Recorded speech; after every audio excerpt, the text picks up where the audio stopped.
Steve, and on this episode of Cooking with Love, I'm going to be making the ultimate comfort food, mac and cheese. Now, mac and cheese is loved by kids all over. Certainly my kids and grandkids love mac and cheese. Unfortunately, most of the time they get the mac and cheese that comes in a little box. It's nothing compared to really homemade mac and cheese. The recipe I have is an older recipe, and it gives you a mac and cheese that's velvety, cheesy, smooth, really delicious. Very simple to put together. Let's get started. The ingredients we need to make the mac and cheese are, first, our mac, and I'm using elbow macaroni today. That's the classic addition to mac and cheese. Our cheeses, I'm using a pepper jack and 2 types of extra sharp cheddar cheese. We're going to need an onion, which I'm going to dice up. We have whole milk, some butter, some flour, salt, pepper, and ground mustard. And then to make a nice topping for the top of the mac and cheese, we're going to be using some plain breadcrumbs and more butter. Alright, so the first thing we're going to do is grate up our cheeses. Now, I highly recommend you buy the block of cheese and grate it yourself. When you buy the cheese that's already shredded in a package, they put some type of preservative in there to prevent it from clumping, and it's going to make your mac and cheese very grainy and clumpy. It's not going to be right. You want a nice smooth mac and cheese, so spend a few extra minutes and take your cheese and grind it yourself. I'm going to go ahead and start grinding up our cheese, or shredding it, I should say, not grinding it.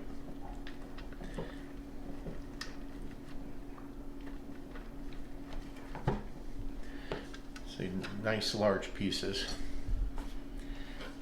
I'm just going to go ahead and do all this cheese.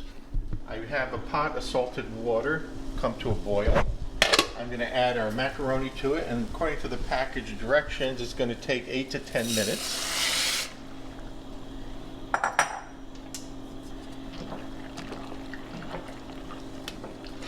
I'm going to get that cooking.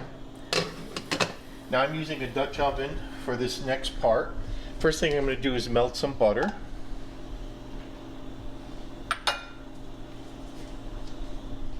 Our butter is melted. I'm going to add the onion.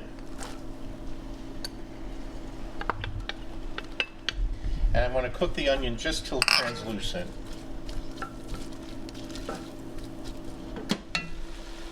Our onions are cooked down a bit. Now I'm going to add the flour. I'm going to stir this in good, and we're going to cook the flour down. This is making a roux, and this will help thicken our mac and cheese later. And I'm going to add our seasoning now. The salt, mustard, and the pepper. I'm just going to let this cook about a minute. Alright, our roux is cooked down. I'm going to add the milk.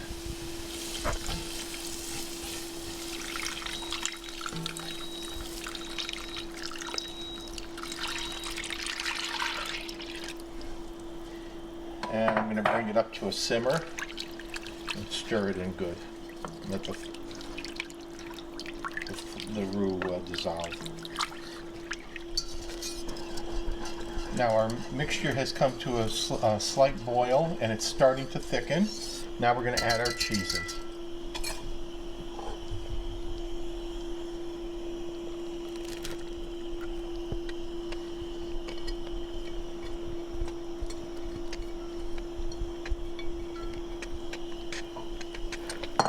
And we want all our cheeses to melt in. And our pasta was ready. I already drained it.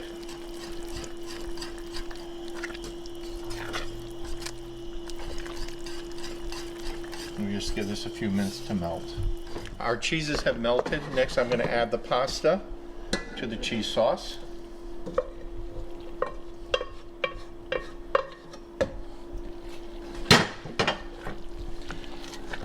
And we want to make sure everything is folded in together.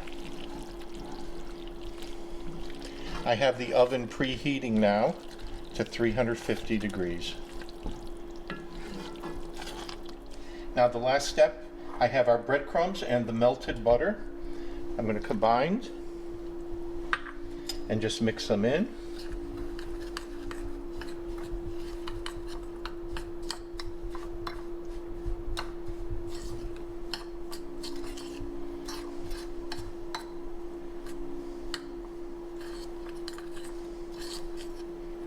And make sure it's all broken up. And now we're just going to sprinkle this out over the top. Our breadcrumb topping is on the mac and cheese now. It goes into the oven for about 30 minutes uncovered.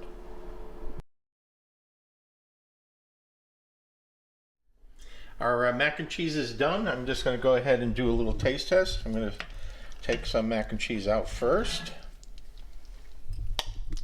Nice and cheesy. All right, time to eat. Joining me now for the taste test is my sister Beverly, since we're at her house.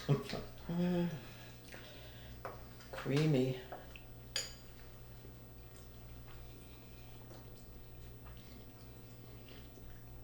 Delicious. You can taste all of the cheeses. Very cheesy, nice velvety smooth. Really very nice. And you have options with this too. If you want to, you can put some hot sauce in it if you like it a little bit spicy. You can choose whatever type of cheeses you really prefer. I typically use an extra sharp cheddar cheese. I like to put a little bit of pepper jack just for a little bit extra flavor. You can use Colby. You could use Swiss. I mean, just really whatever you like. The recipe is simple as you saw. Give it a try. Delicious. So we see you again. Bye-bye.